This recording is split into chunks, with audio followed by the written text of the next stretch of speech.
Hey friends, welcome to the Kidsmen Collective podcast. I'm your host, Lauren Ralston, and today's episode is called Three Game-Changing Tips for Managing Shared Ministry Rooms. So we are going to dive into some of the things that are super helpful, foundational things to get in place if your ministry is shared either by other children's ministries or other ministries that are not children's ministries, or if you have a space that is not specific to you and your church, and maybe you are in kind of a temporary space and you're coming in to set up your church service and then tear down your service. So this powerful episode is going to unpack three essential strategies for managing your space between multiple ministries without creating tension, miscommunication, or chaos. So these things I personally do not think are optional. I think that they are mission critical to how you need to facilitate your children's ministry.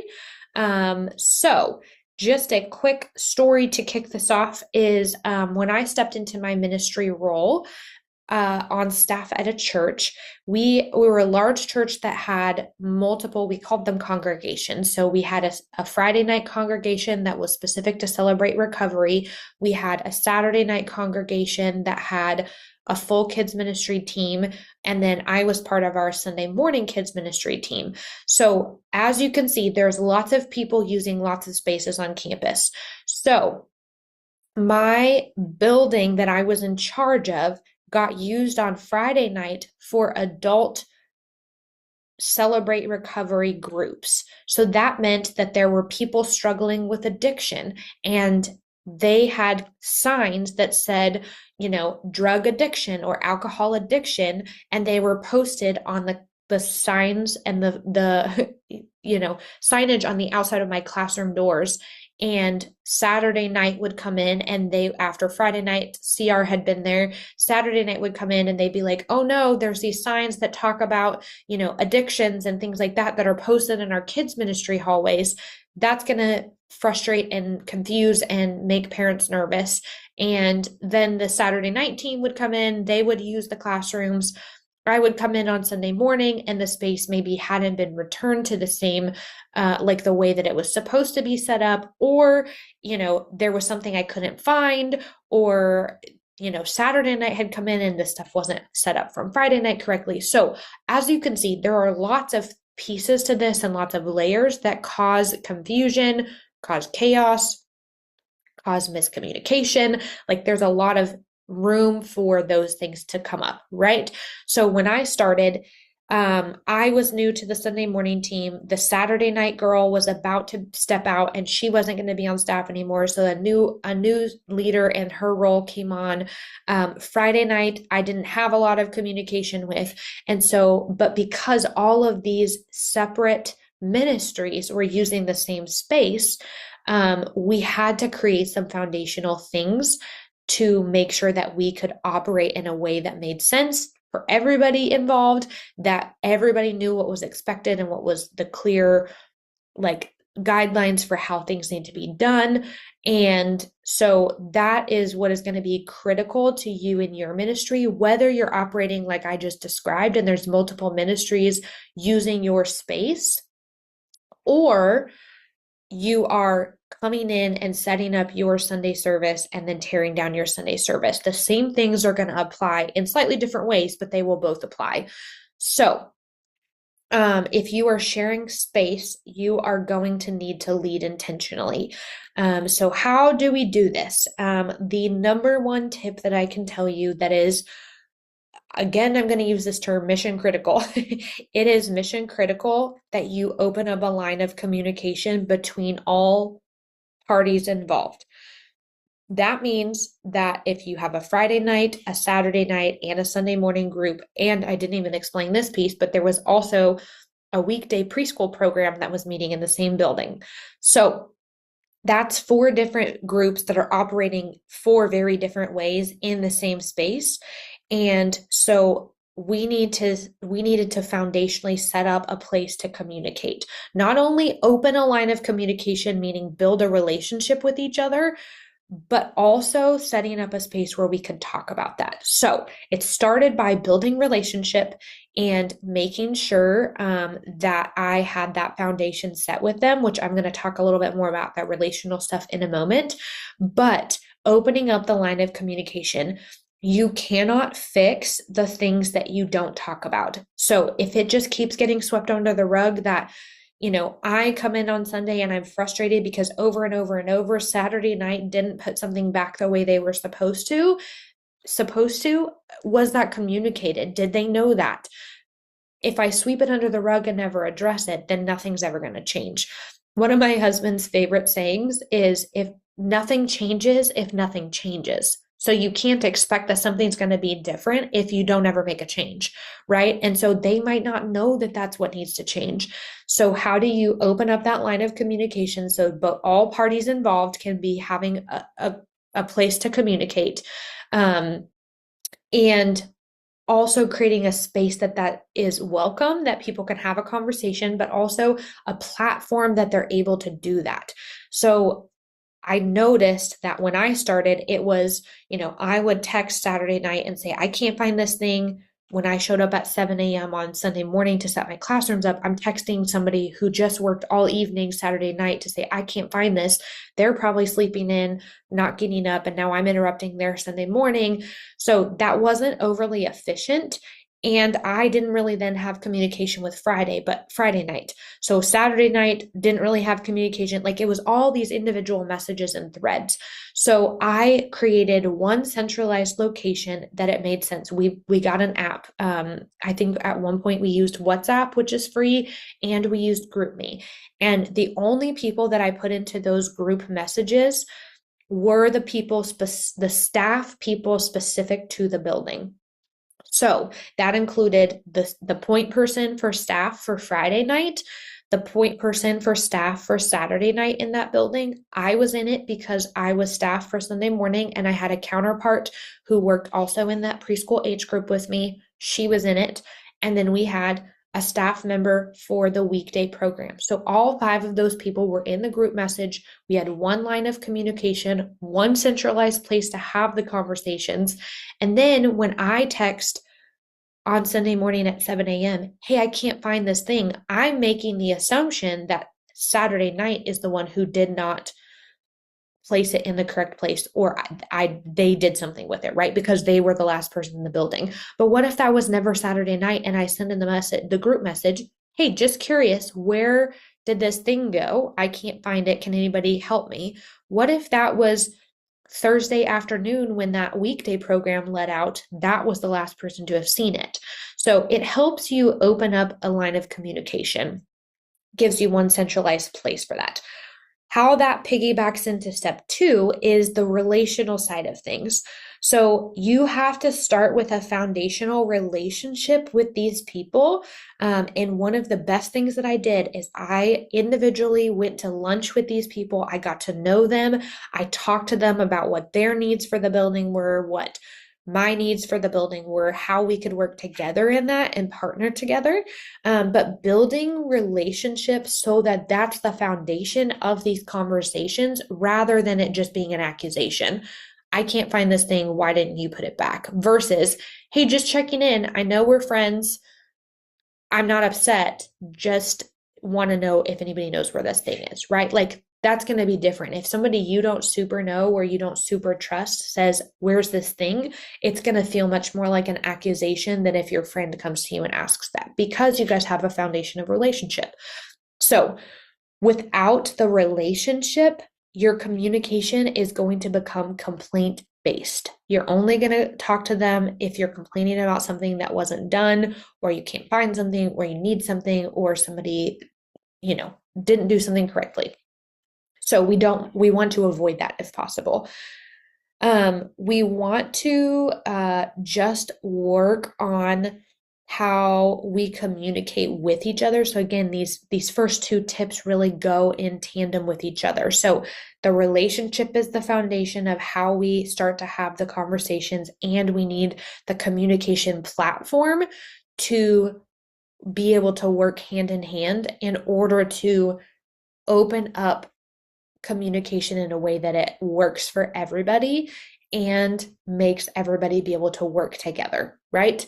This is going to help with miscommunications, with issues that come up, with even practical things like, hey, I noticed that the ceiling panel has a leak in it. Has anybody else put a work order in?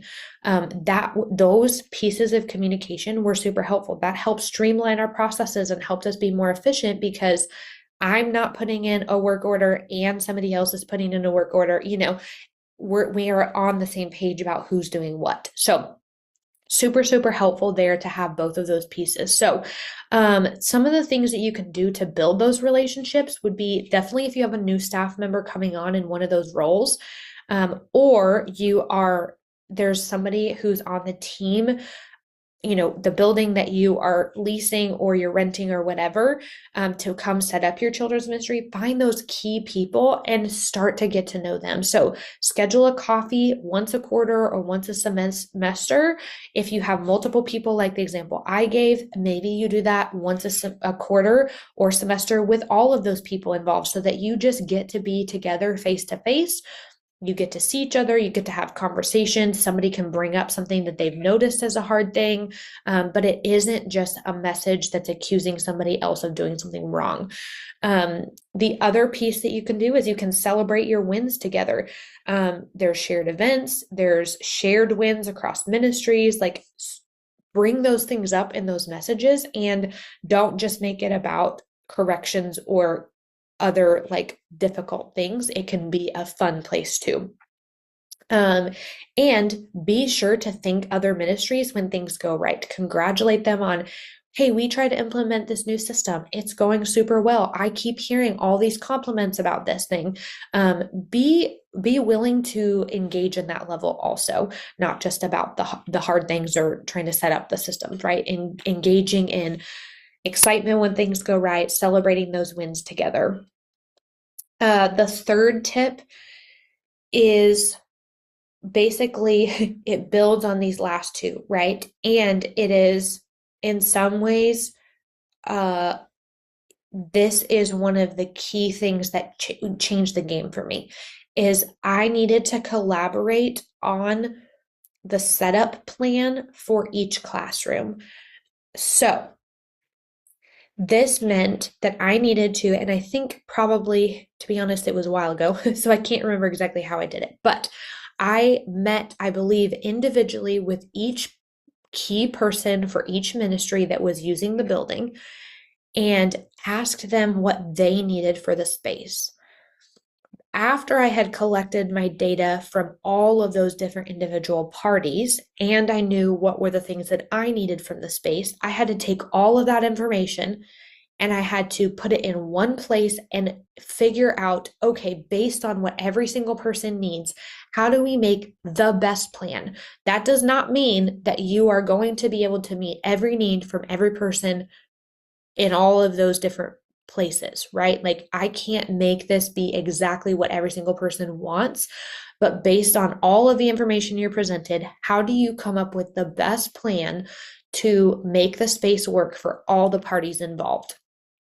So that takes a lot of like data collection, analyzing, planning, strategy, right? So what works for your programming might not work for theirs and vice versa. So how do we make the space universal enough that we can do that? One of the biggest things that I noticed when I did this, so for example, we have the weekday program, which operated kind of like a preschool, right? So they had a different they weren't doing completely different curriculum, but they had other curriculum or supplemental things that they were doing.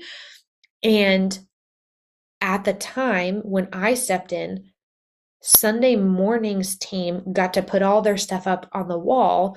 And then the preschool team, who was in there 3 days a week, were taking all of our stuff down and putting up their stuff and trying to make it all work on boards, and how they were trying to make the space their own for 4 days. And then we were taking it all down, and then we were using it on Sunday. So some of the easiest things I did is I said, oh, well, we have this gigantic board. Would it be helpful to you if I just put my posters all on one side of the board and then you could have the other two-thirds of the board? And she was like, that would be so great. Then I don't have to unpin them and move them. And I was like, that's easy. I can just hang them up on one side instead of hang them right in the middle. So those are the types of things that you're looking for to figure out how to collaborate. Um, some of the other ideas that are helpful is to, first of all, to label. I can tell you all day long, I labeled everything in classrooms. I labeled what it was in every drawer. I labeled what was supposed to be in cabinets. Every toy bin had a label with a picture on it. The cabinet itself, the shelf, had a label with the matching picture on it so that kids knew what toys went in what bins when they couldn't read, and they knew what bin went on what section of the shelf. Volunteers knew how to do that. There was no question about where something went, whether you were there on Friday night, Saturday night, Sunday morning, or anytime during the week. It didn't matter if you had a substitute teacher, if you had a brand new teacher who'd never been in a classroom, you knew where the stapler went, you knew where the Kleenex box went, you knew which toys went on which shelf. Like, those are the types of things that if you can implement those systems in order to collaborate and avoid confusion between each of the parties using it, that's fantastic. So that applies to ministries that are operating like the one I described. If you are in a space where you're coming in and setting up your ministry for Sunday morning operations, and then you're cleaning it all up, and that's not your primary space, and you don't get to own it, and you don't get to label everything in that way, opening that line of communication and figuring out what does their ministry, or not ministry, if they're, they might be a business. Often you have lots of churches will meet in schools or things like that. So what do they need? How can you guys collaborate together? How can you make a plan that works for both of you? And how do you, if you are setting up and tearing down, make a system that is super easy? So maybe you can label the things that you're setting up and tearing down so there's no confusion about what box they go in, what bin you store something in. Like, what does that look like? Where does this go? Does it go on a specific cart? What are those types of things? So just considering those practical ways that you can make that as efficient and as easy for a team to come in and set up and tear down as possible. So some other practical things is to create some kind of a space reset, either a checklist or a map or whatever that looks like, so that every single ministry knows at the end of their time, or every single person knows at the end of their time, this is exactly how it needs to be reset. So that helps with the collaboration piece of knowing that one ministry or one group is going to leave it how it needs to be left for the second group. Ideally, that plan is going to be the same for every single ministry. So there is one posted location of this is how you reset this room every single time, no matter who you are. And then the new ministry coming in needs to set it up the way to add anything additional, right? So it is not Saturday night's responsibility to reset the room and set up my Sunday morning stuff. It is just Saturday night's responsibility to clean up and reset the room according to the checklist that everybody does. And on Sunday morning, it is my job to set up my stuff. It is also my job on Sunday morning then to reset the room at the end of the day so it's prepared for Monday's weekday program. Does that make sense? Kind of complex, but just trying to think through some of those practicalities there. If you are not the decision maker, this piece is important to remember, because I was the decision maker. So all of what I just shared was coming from the perspective of I got to make the decisions and figure out how to do those setup and clean up and those kinds of things. So if you're not the primary decision maker for that, you are going to want to advocate for your ministry and or your setup.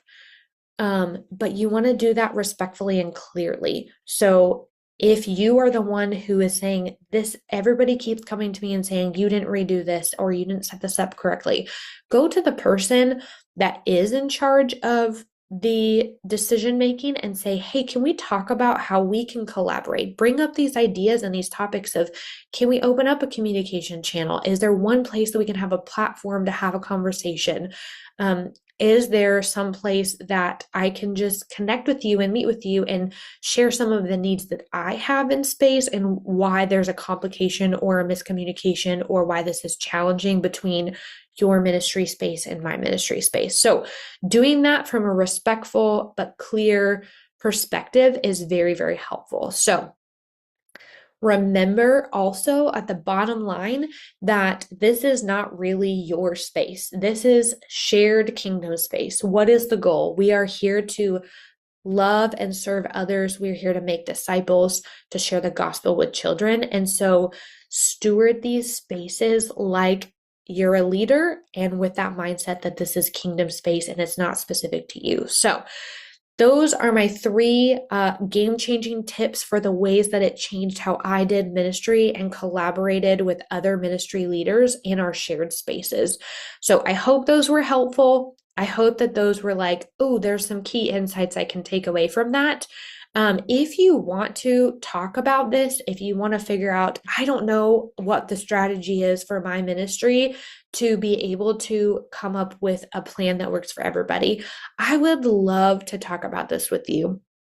I implemented this in my own space multiple times in different roles that I've had over the years, but also I'm just passionate about opening up honest conversation and dialogue between ministry leaders that I would love to teach you and walk with you through how to do that well in your ministry and in a way that's specific to your ministry. So I'd love to hop on a call with you. You can book a call either in my homepage, ozarkministryconsulting.com. There's a link there to book a call. You can find a time that works for you, or it's also in the description of this podcast.